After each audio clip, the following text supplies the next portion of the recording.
So what's up, YouTube? Welcome back to my channel. So today what I'm going to be working on is I'm going to get that top roof sanded right there, and then I'm going to get the doors. So basically I'm going to do the top of the doors, you know, the sills here, and then I'm going to do the door handles, and then I'll open it up and I'll do the jambs inside. As well, my brother found out that the motor that came with the car is not locked up. He got something kind of freed up in the motor, and now it's turning, so we're gonna dive in there and see exactly what's wrong with it and try and get it running. Also, the electric company came back out here today and verified that everything is good. Just to clarify something up that we had a question about, but we're going to be able to move on with the garage now. So now we have the car and we have the garage that we're going to be working on, so it's going to be a lot of cool content coming. But I'm going to get started on this stuff, and you guys will be able to see how it's done.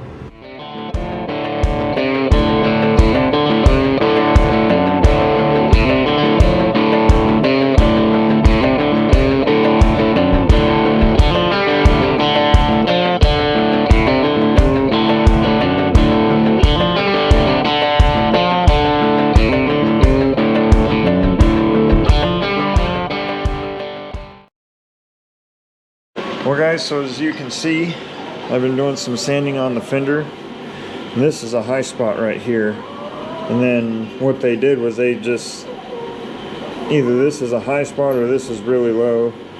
And I'm starting to kind of see how it went. So I think the dent went like this, but they didn't do really good straightening on that. So I'm gonna have to really work at it. This is another high spot, so more than likely I'll just knock that down with the hammer. And then I just did the deck lid, as you can see there. And then my brother and I got a engine hoist today from Northern Tool, and so far we really like it. So if you get one of these near you, I would definitely consider picking one up. Follower came loose. Doesn't look like the valve is bent, but you can't really tell with the head on. We're gonna have to pull the head off anyways. But it looks like cause of death on this one is a failure with like the oiling system. It lost oil pressure. You can see it started wearing real aggressive on the cams. They don't look nasty in here. It's not real sludgy. Yeah, it's not a great sign. But yeah, none of the other cam followers in here look smoked. None of them are. That one's probably a little loose, but yeah, we found. Let's see, that'd be. I don't know if that's the intake or that'd be the exhaust valve on the number 1 cylinder.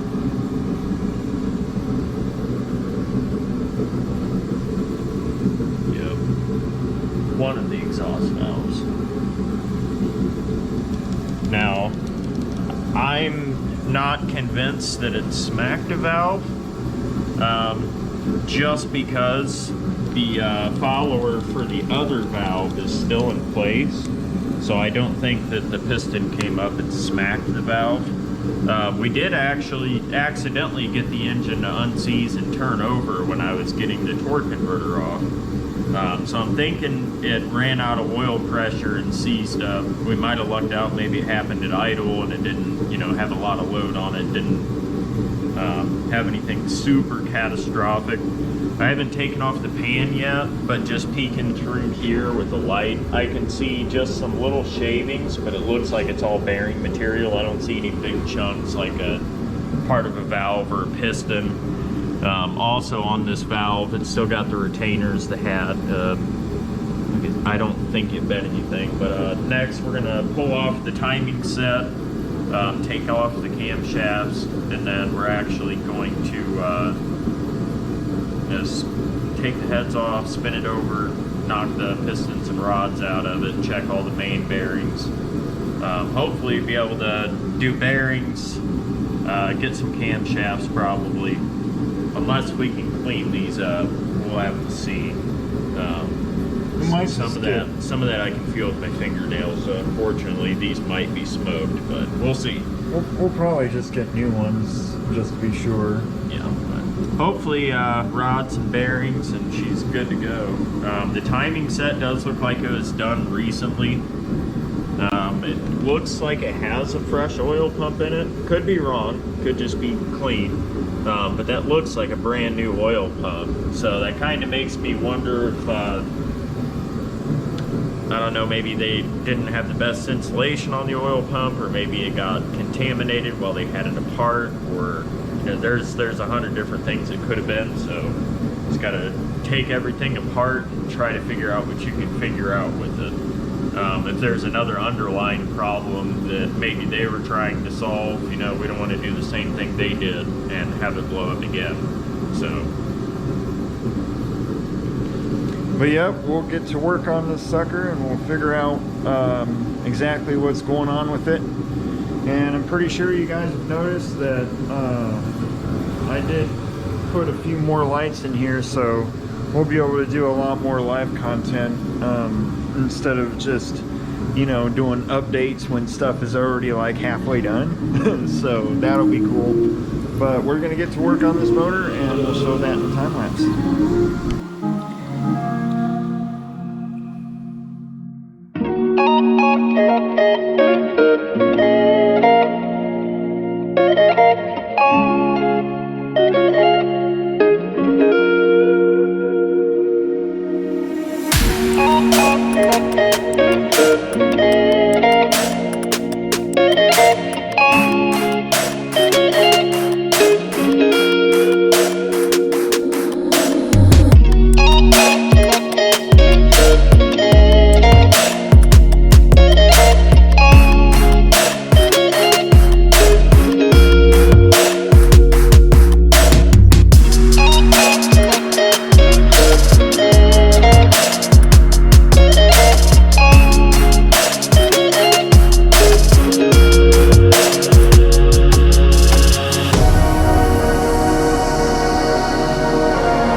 So what we just did is went through here, and as you've seen, we got all these bolts loose on the cam, and now he's gonna go through and just wipe a few things off, kind of clean it up. Well, I was gonna punch these so that way I knew what location they were, but they're already punched, so I'm just double checking that they were all in the right spots. And then we were able to get the timing chain off. We took that off and put it over there, along with some other gears and pulleys and stuff. So we're getting it slowly but surely. It's a process of elimination pretty much. And then while we were taking off the valve covers here, we discovered that one of the pieces was broken down in there. So want to tell them about that, the piece that we found that was broken, the broken piece that was in like here. Oh no, a cam follower came loose. Yeah, we explained that, I think. Yeah, I think we already showed the cam follower that it came out. Yeah, cam follower on the #1 cylinder for the exhaust side. See, that one don't have hot spots on it. That one's set it. That would be, yeah, that's our #1 cylinder. You can tell automatically which exhaust valve the follower came off of. And I guess that they drove it on like that for a while, just because of how major the temperature difference is. The gasket wasn't leaking into the combustion chamber, but it was leaking oil. You can clearly see where.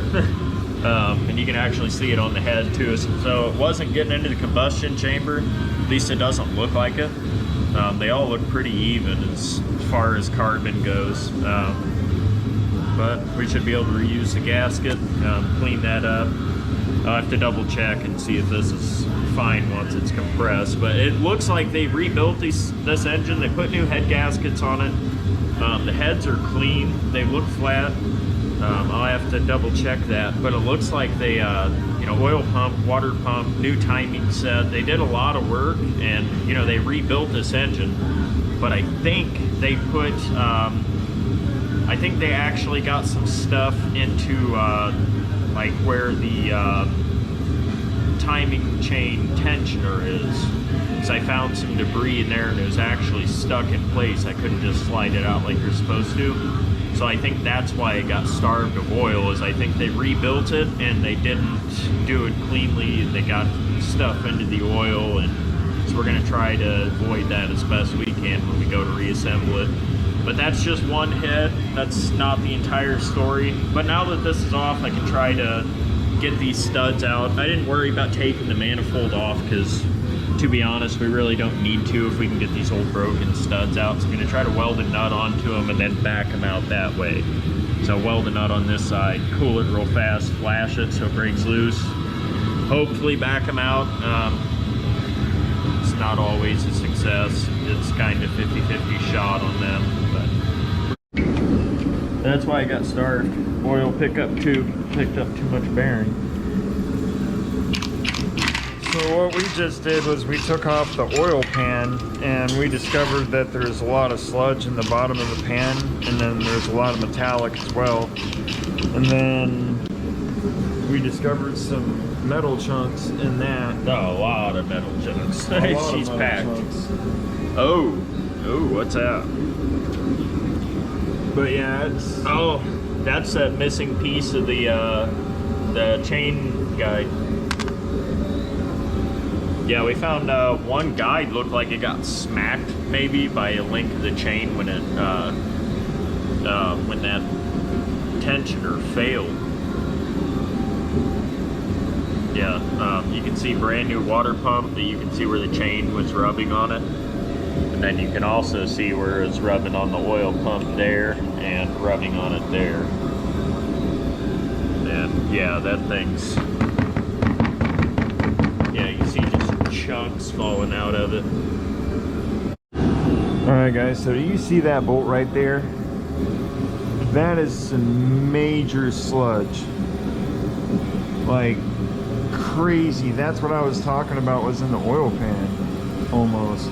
What that is that's all of the like the super tiny shavings, almost like when you pull out like a magnetic drain plug, and it almost feels like grease on the end of it, but it's just all those tiny little fragments, you know, stuck together by the oil. That's exactly what that is.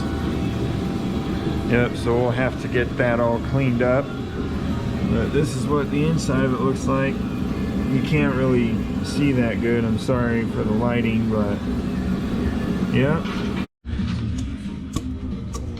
So I just popped out, I just popped off the rod cap for cylinder number 1, and I already found a spun bearing, and it looks like this crank is toast, which is pretty unfortunate. Yeah, this right here isn't supposed to look like that.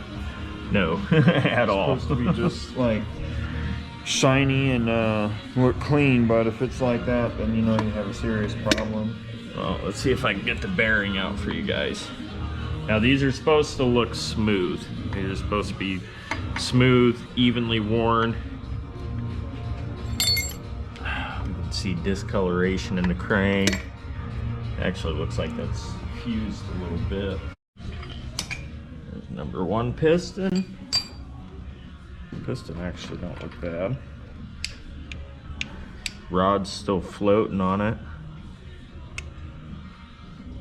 Thankfully, I'm not seeing a lot of heat or discoloration in the rod.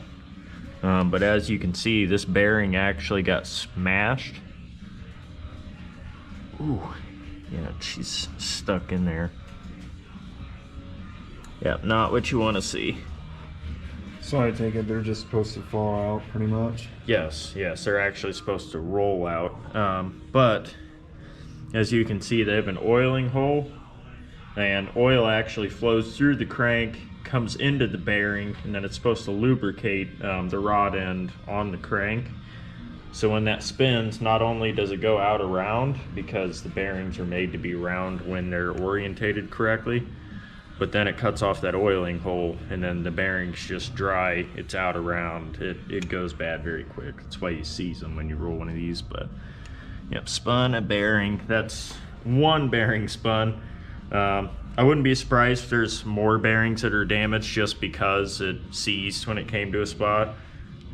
One bearing, oh yeah, you can see it got squished all out the side of it. If one bearing got smoked, then that means some others were going dry when the system clogged up with crap in the pickup tube. And Now, to be fair, I would say Dodge did not mean smoke them if you got them like your bearings. They meant tires. So no, they meant transmissions actually. yeah, that too. But this Dodge is going to be one of the good ones when we're done with it.